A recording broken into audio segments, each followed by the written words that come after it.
Now, here in the United States, former President Donald Trump's hush money trial has begun in New York.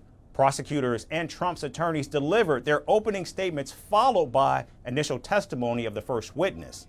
A historic and unprecedented case, as Donald Trump becomes the first president, sitting or former, to face a criminal trial in American history. The former commander-in-chief has been indicted on 34 felony counts for falsifying business records back in 2016 to cover up a $130,000 payment to adult film star Stormy Daniels. Now, the money was allegedly paid to buy her silence about their sexual encounter.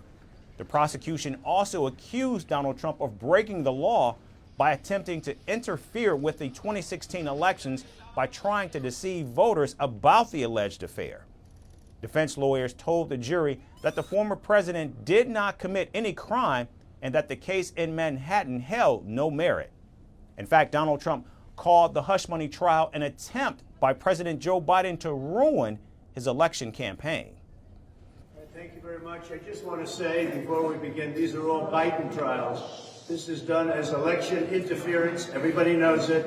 I'm here instead of being able to be in Pennsylvania and Georgia and lots of other places campaigning. Now, New York prosecutors say that Donald Trump falsified payments to Stormy Daniels by claiming they were for his former attorney, Michael Cohen, who then paid Daniels.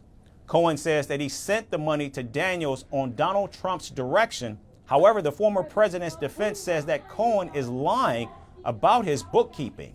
In fact, Donald Trump verbally attacked Cohen on the very first day of the trial. Because, as you know, Cohen is a lawyer, represented a lot of people over the years. Now, I'm not the only one. And wasn't very good in a lot of ways in terms of his representation. But he represented a lot of people. But he puts in an invoice or whatever, a bill, and they pay and they call it a legal expense. I got indicted for that. And Trump did not stop there. In fact, he took to social media to attack Cohen, the Manhattan prosecutors, and the judge. The former president is already under a gag order for targeting the judge's daughter on social media. Now, the court is, in fact, considering penalizing Donald Trump for violating the gag order. In fact, the Manhattan prosecutors claim that Donald Trump has already violated the gag order 10 times. Meanwhile, the presumptive Republican nominee says that he will try to be nice during the trial, but continues to call it a targeted political witch hunt. James, I want to be nice. I want to be very nice. But a thing like that, and a thing like what's going on right here should never be happening. It's a very, very sad day in America, I can tell you that. Thank you very much. Now, experts believe that the hush money trial is the least consequential for the former president, and that a guilty verdict would not bar him from taking office if, in fact, he's elected. However, if Donald Trump is in fact found guilty, he is likely to be spared jail time and slapped with a fine instead.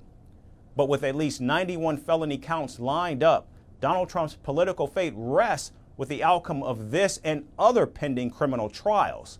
And to be clear, a conviction on any of these charges would serve as a scarlet letter for the former president in his run for the White House. From impeachments to inaugurations, if it's a political story, we are on the scene. The race for the White House is heating up. We're beating Biden. How dare he say that? If it's breaking news, we're live with the latest coverage. From the White House, the State Department, and Capitol Hill, we know the issues, but above all, we know the players to bring you the latest in-depth analysis on all the key stories that we're covering. I'm Eric Ham.